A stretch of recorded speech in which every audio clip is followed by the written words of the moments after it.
Frédéric Soubirou, designer extérieur de la DS3. Christophe, je suis designer intérieur chez Citroën. Ce qui nous rapproche probablement, c'est ce brief initial qui nous donne le premier embryon. Et on va construire autour de cette idée très vaporeuse et se retrouver à la fin généralement très cohérent par rapport au concept initial.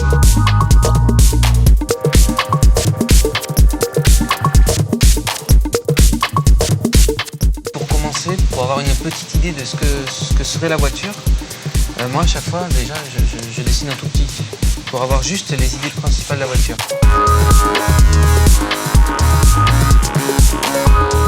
On peut de suite imaginer une voiture, puis on se dit ah ouais, ça peut être ça, peut être très penché sur l'avant avec le grand requin, puis très ronde à l'arrière. C'est des choses aussi basique que ça.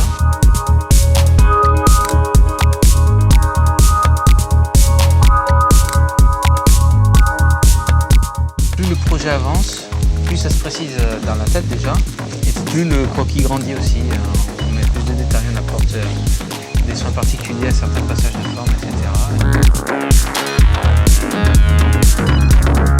C'était une priorité de rendre ce véhicule vivant. Donc on va le voir, on le voit déjà en production, on offre des multitudes de versions. C'est vraiment une façon de rehausser, de dédier le véhicule à son propriétaire, a priori lui offrir l'opportunité de la personnaliser à l'extrême. On l'a poussé dans les limites de ce que l'outil industriel permet aujourd'hui sur une grande production de ce type.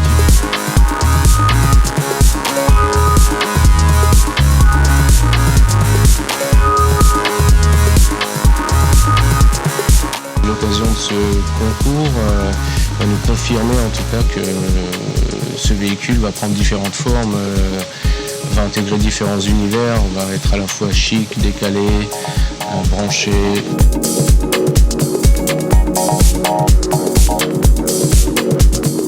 On attend d'être surpris, à notre tour cette fois-ci d'être spectateur, voire client de nouveautés sur une base qu'on connaît très bien. On attend et on a besoin de cette surprise. Ils apportent ce qu'ils voient de la DS3.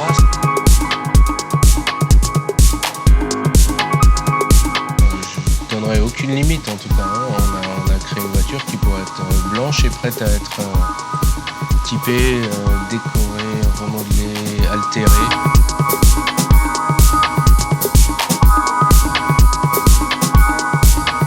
C'est impossible aujourd'hui d'être un pur créatif sans comprendre qu'on évolue dans un milieu industriel. Donc il faut réussir à faire ce grand écart.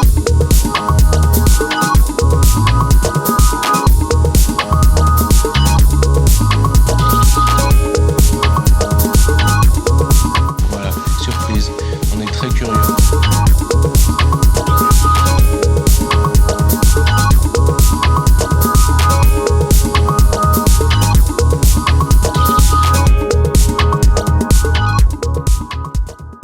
Citroën, Creative Technologies.